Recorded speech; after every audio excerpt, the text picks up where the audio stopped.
This is the Lone Crater YouTube. We hope this video helps. You start by charging the Apple Watch Series 10 and enabling Bluetooth on your iPhone. That ensures a stable connection. Once done, open the Watch app and select Setup for Myself, then point your iPhone camera at the watch animation to pair. Make sure to sign in with your Apple ID so health data, iCloud backups, and app purchases carry over. Follow on-screen prompts to create a passcode.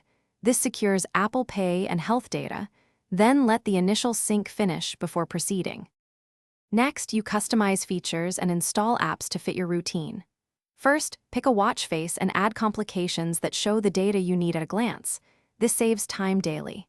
Then, make notification choices in the Watch app so only important alerts appear. This preserves battery and reduces distraction. Install essential apps from your iPhone and reorder them. Finally, enable fitness tracking, fall detection, and emergency SOS. These protect you and let the watch collect accurate health metrics for long-term use. To finish, calibrate sensors by taking a 20-minute outdoor walk with your iPhone. This improves GPS and fitness accuracy. Make sure Watch OS is up to date and enable automatic updates so you get performance and security fixes. Back up regularly via iCloud to preserve settings and health data. If something goes wrong, restart both devices first.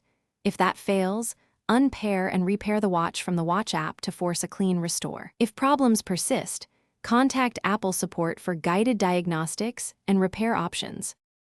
Thanks for watching. Consider subscribing if we helped you.